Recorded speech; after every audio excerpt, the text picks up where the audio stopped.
Oi gente, meu nome é Pedro e eu vou passar para vocês hoje a aula de Química, falando especificamente sobre radiação. Para começar, a gente tem que falar sobre o que precedeu e o próprio conceito de radiação. A gente começa falando sobre os raios-x. A gente fala raio-x, esse termo, justamente por causa da incógnita. Ninguém sabia exatamente qual era a natureza desse raio.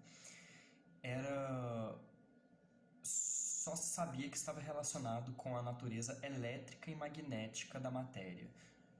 Era investigado na época experimentos sobre raios catódicos e como que eles afetavam os gases muito rarefeitos dentro das ampolas de vidro, e se observou que numa passagem de eletricidade, porque não existia o conceito de elétron ainda, só ia ser postulado por Thomson em 1897.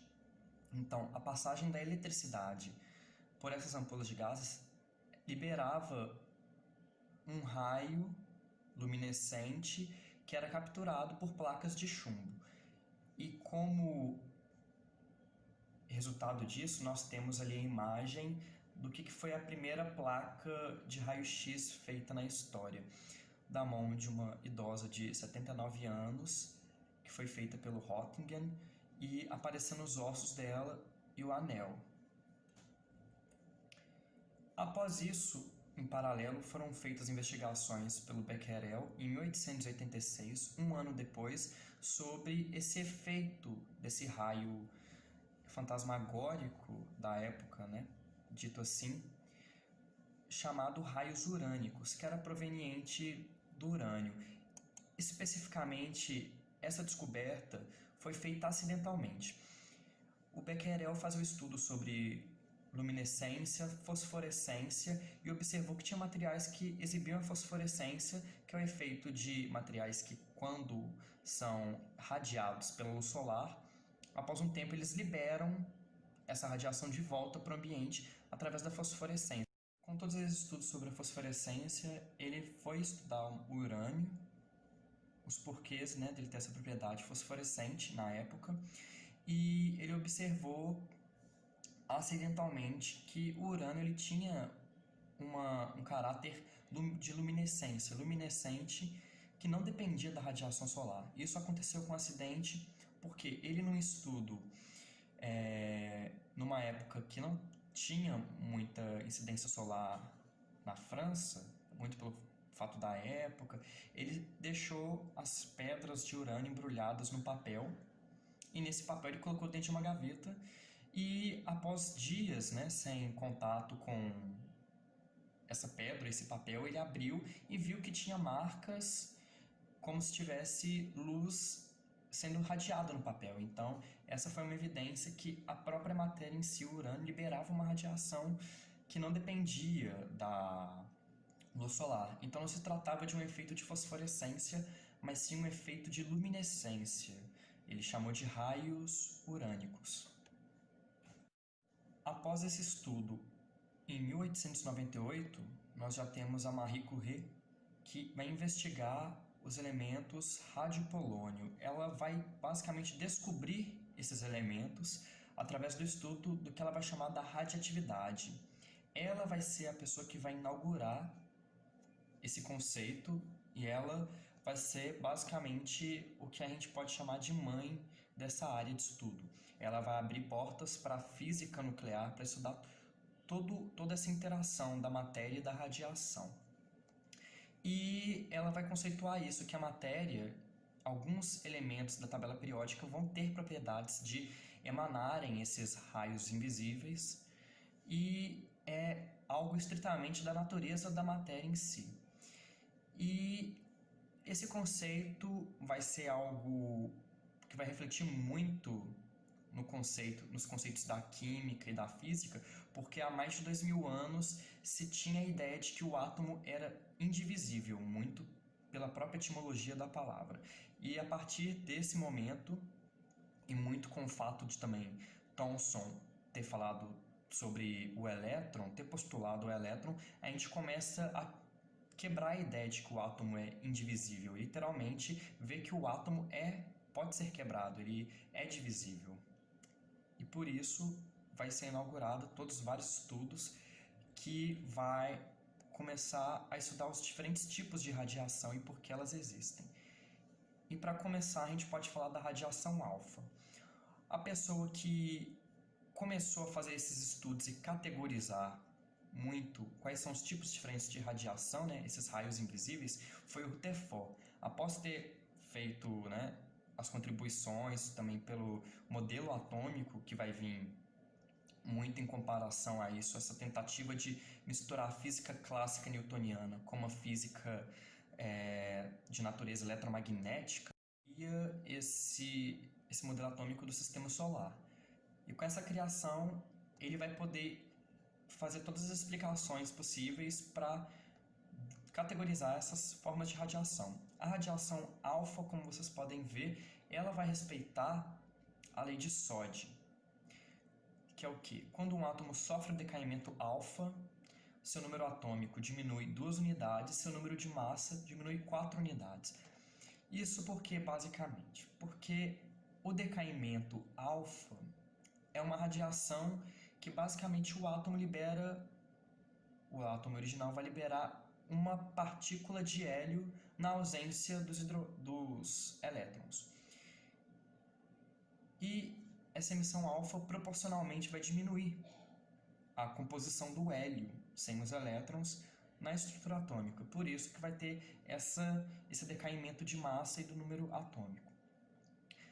Agora, ele observou que essa radiação alcança até 5% da velocidade da luz, ou seja, ela é muito maciça, digamos assim, uma radiação que está mais relacionada com o caráter de partícula, né? É uma partícula que se move como se fosse um átomo de hélio. Também foi categorizado a radiação beta, que está relacionado com uma radiação de natureza elétrica negativa, ao contrário da alfa, que é positiva pelo fato de ter 2 prótons. Essa aqui vai ser composta por uma partícula beta, que é uma partícula negativa. Essa vai ter uma velocidade quase perto da velocidade da luz, 5% de diferença do valor, e ela vai seguir a segunda lei da radioatividade, a lei Soddy-Fadians, que é quando um núcleo sofre uma reação e converte um nêutron em próton e elétron, ele altera seu número atômico, aumentando uma unidade e sua massa permanece constante. Os estudos sobre o nêutron foram feitos pelo James Chadwick e, como pode ser visto na imagem, a desintegração de um nêutron acontece produzindo um próton, um elétron e um neutrino. O próton vai estar agarrado na estrutura do átomo. O que vai sair ali vai ser o neutrino e o elétron. Essa partícula beta vai ser o que a gente vai chamar desse elétron que sai. A beleza da partícula beta é justamente ela não possuir massa, mas possuir carga elétrica, uma carga elétrica negativa. Agora, a radiação gama, ela vai ser uma radiação de natureza eletromagnética, muito pelo fato dela não ser, a trajetória dela no estudo não ser afetada por cargas e nem por massas. Como a gente pode ver na imagem, a partícula beta ela vai ser atraída por cargas positivas, a partícula alfa vai ser atraída por cargas negativas, muito pelo fato da natureza da carga das duas, mas a partícula gama, o raio gama, né, no caso, não é considerado uma partícula.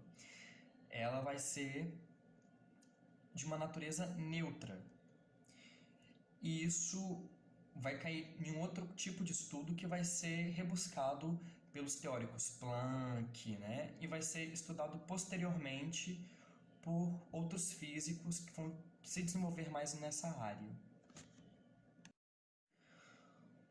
Esses físicos que vão estudar a relação entre radiação e eletromagnetismo vão ser, em sua maioria, que vão começar a inaugurar a física nuclear de uma maneira mais complexa, saindo do modelo do átomo planetário. Vai começar a tratar mais a física na perspectiva de Louis de Broglie e do Einstein, que vai falar do efeito fotoelétrico e da dualidade onda-partícula.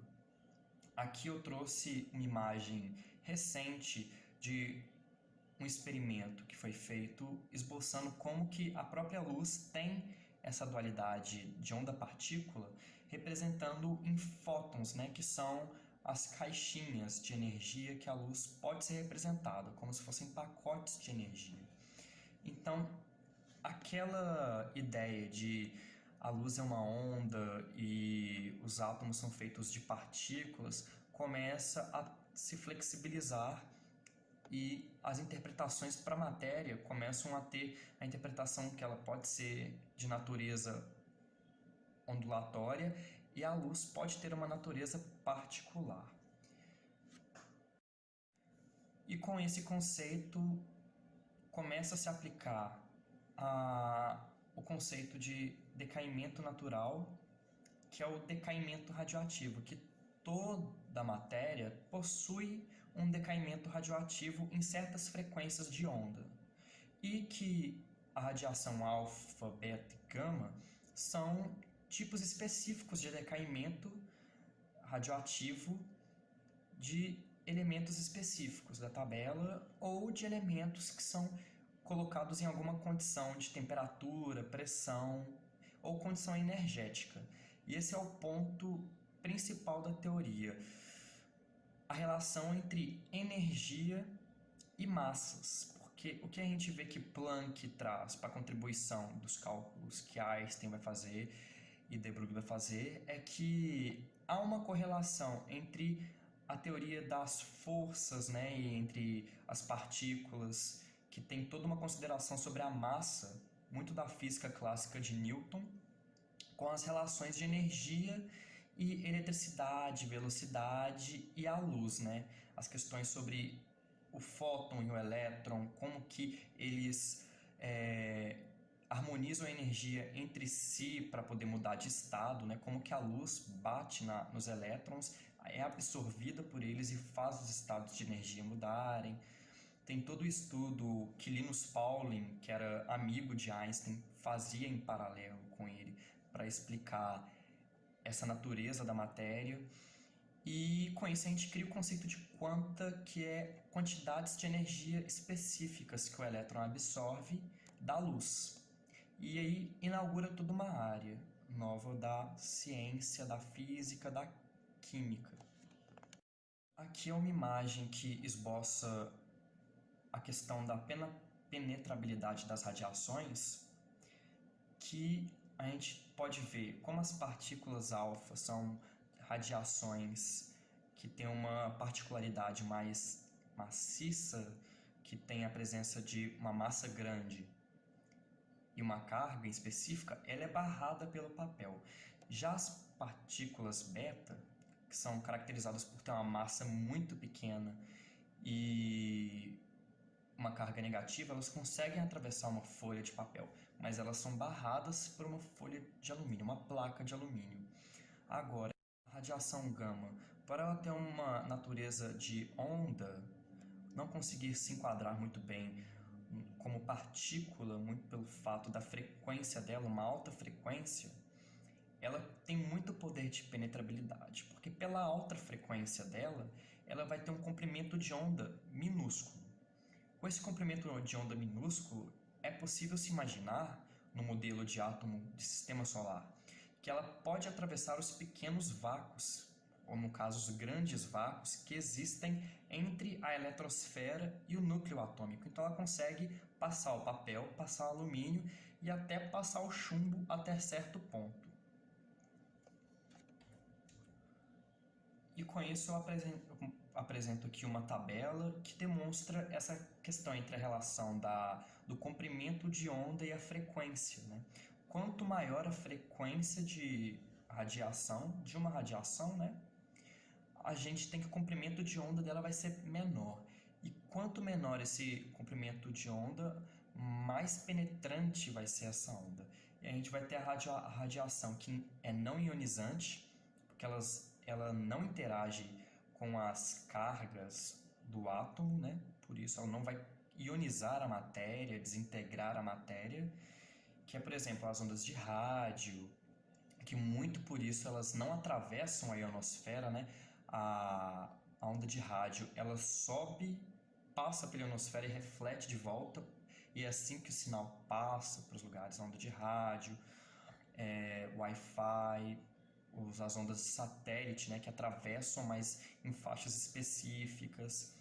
E nós temos os raios gama, que são barrados, são as camadas que têm muito do campo magnético da Terra, né? Por isso que muitos raios solares são barrados. E um outro exemplo disso é os raios ultravioletas, que são barrados na camada que está acima assim, da troposfera, que é próximo da estratosfera, na camada inicial da estratosfera, que é a camada de ozônio, que é onde a radiação ultravioleta é barrada. Então a gente vê que cada faixa específica de frequência das radiações vai interagir especificamente com materiais diferentes. Inauguração desse avanço na física nuclear e com toda essa quebra da premissa, né, do átomo, que é indivisível, vai ser rebuscada aquela ideia que o próprio Rutherford, em 1937, vai tratar quando ele fala no livro dele, A Nova Alquimia, que era basicamente o sonho antigo dos alquimistas, que agora é possível, a transmutação de um material em outro. Nas mitologias e nas cosmologias antigas, isso era retratado muito da maneira de transformar chumbo em ouro. Agora isso seria possível, digamos assim, porque seria possível as técnicas que iriam nascer como fusão e fissão nuclear. E o que acontece? Vai ser muito atrelado também a ideia de energia que o Einstein vai trazer. Então vai ser a ideia de os átomos de alguns elementos químicos apresentam a propriedade de, através de reações nucleares, transformar massa em energia, da maneira ali análoga à fórmula do Einstein, né? É igual a mc ao quadrado. E essa energia vai ser liberada através desses dois processos que eu já destaquei, de forma de calor ou radiação. O que acontece? A fusão nuclear, ela ocorre quando dois núcleos de átomos fazem uma fusão.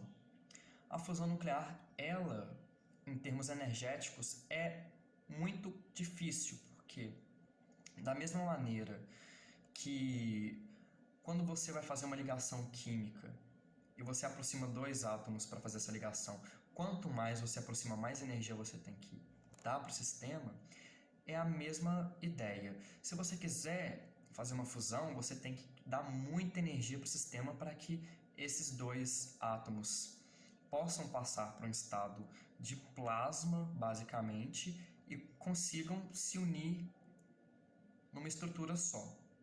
Você tem que fazer com que a função de onda, digamos, dessas partículas da matéria do átomo se fundam, seja uma soma linear das funções de onda. E isso é muito energético, então é um processo que só acontece em estrelas em formação, como no caso o Sol. No núcleo do Sol acontece fusão nuclear, no núcleo da Terra, muito tempo atrás, já aconteceu, e a premissa da ideia é essa: são dois átomos que se fundem e, ao se fundir, só após isso, liberam energia. Agora, a fissão nuclear já é a ideia contrária, que é a quebra do átomo. Você vai partir o átomo e é um pouco análogo ao decaimento. Por isso que é uma ideia mais possível, é uma ideia que já é mais trabalhada, porque não se trata de dar energia para fundir os átomos, mas sim simplesmente separar eles. Então o que acontece? Você vai pegar um átomo e vai dividir ele, basicamente. Essa é a ideia.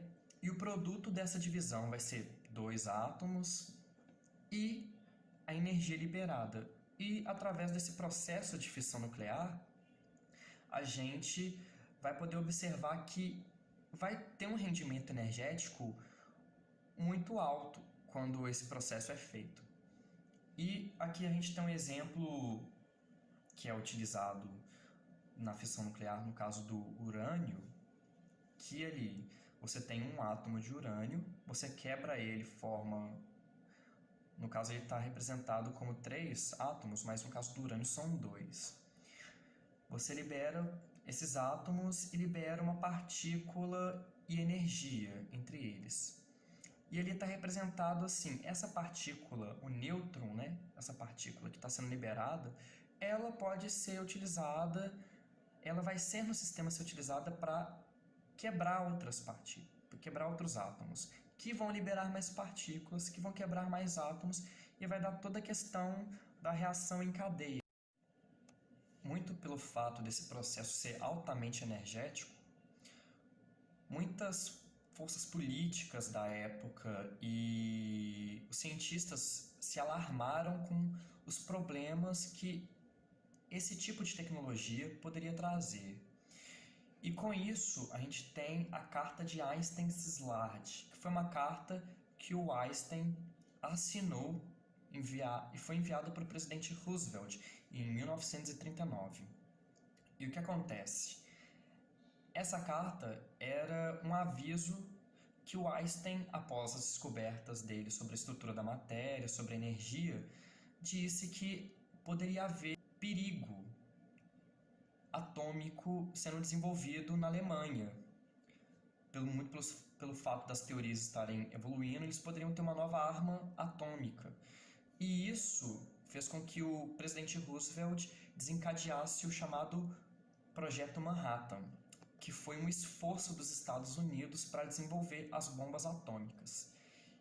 E esse fato foi muito significativo historicamente, porque resultou em 1945 nas bombas de Hiroshima e Nagasaki, que foram não apenas desastres, mas um ataque desumano e que gerou várias repercussões, porque todos os problemas que a radiação pode trazer para o planeta, para o ecossistema, para as populações, é um problema em grande escala. E muito por esse fato, o Linus Pauling, que era correspondente, um amigo de Einstein, disse que mais tarde o próprio Einstein ia se arrepender de ter assinado a carta que foi enviada para Roosevelt. Agora, além da particularidade do uso da tecnologia atômica e nuclear para fins bélicos e militares, também houveram fins energéticos para a sociedade, para uso doméstico, para uso industrial, que foi as usinas nucleares.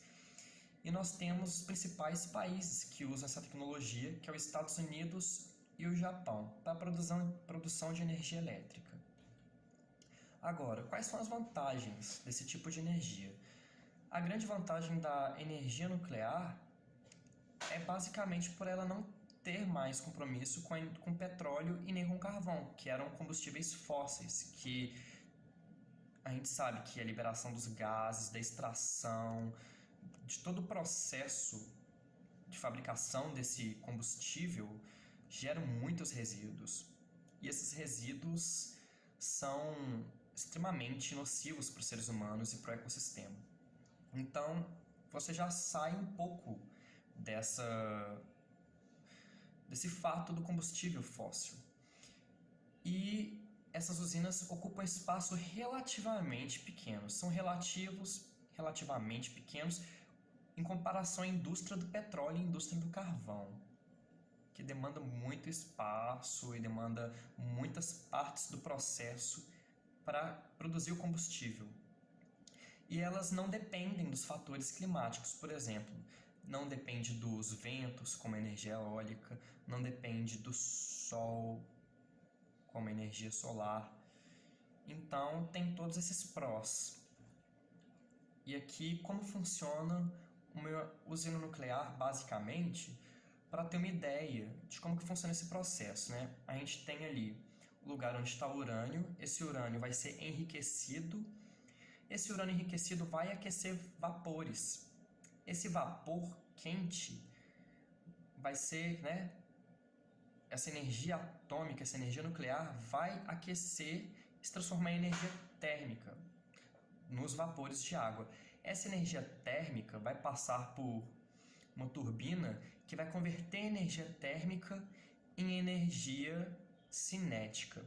E essa energia cinética vai passar por um gerador, por um transformador que vai converter essa energia cinética mecânica em energia cinética de cargas elétricas, ou seja, energia elétrica. E isso vai ser o processo de transformação de energias que vai gerar energia elétrica, né, para a rede doméstica, para todos os fins possíveis de se adequar. E ali, para ter todo o resfriamento desse vapor, a gente vai usar uma fonte de água fria, que pode ser um aquífero, que pode ser o mar. E vai ter esse processo que vai sair o vapor de água lá em cima, que vai ser puramente vapor de água mesmo, né?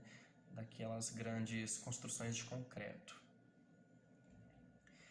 E agora, as desvantagens das usinas é justamente a questão da proporção da energia e de como ela vai se propagar. Porque muito pelo fato de ser uma energia incontrolável da reação em cadeia, quando ela começa, para você parar ela, você tem que ter um controle muito grande de todo o procedimento da usina.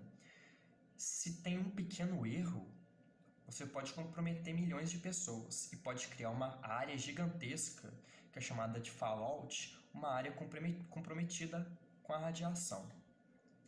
E não se pode prever como que vai acontecer, como que você vai adaptar uma usina nuclear para mudanças climáticas que vão acontecer no futuro. Então, que no caso de Fukushima,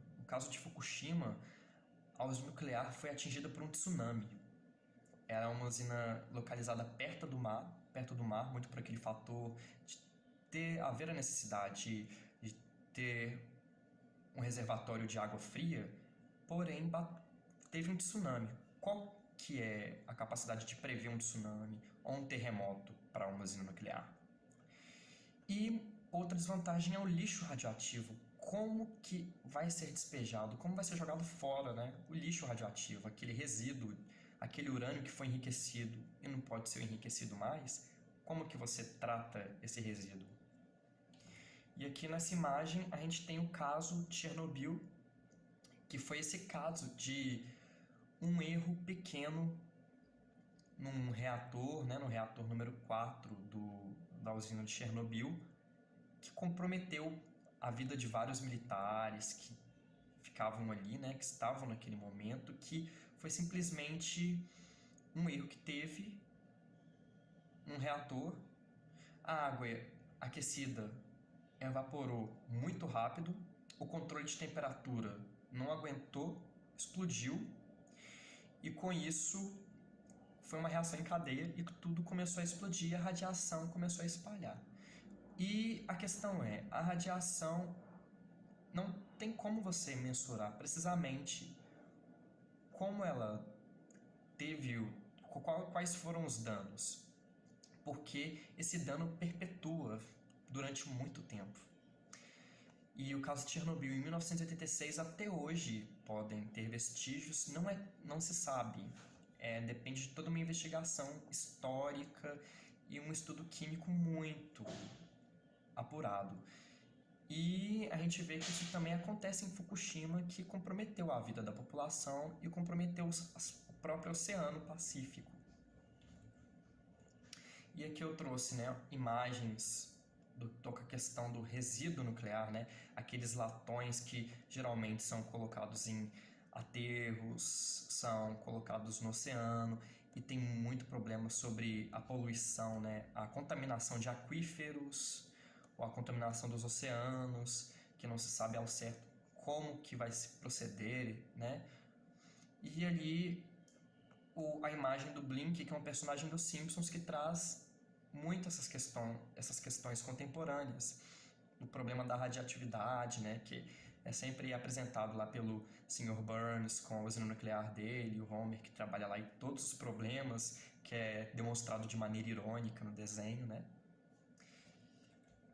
E aqui é toda uma problemática para ser imaginada no Brasil também, na usina de Angra dos Reis, que tem toda uma questão problemática ali, porque é um espaço que existe habitação, que os habitantes da região têm críticas sobre a própria usina, porque as estradas onde a população mora é de terra, qual que é o procedimento de evacuação? Os habitantes sabem evacuar a área, eles têm condição de evacuar a área, e todas as políticas sobre a terra indígena, né, que tem muitos indígenas naquela região que tem a área comprometida por esse risco iminente e não tem certo tratamento,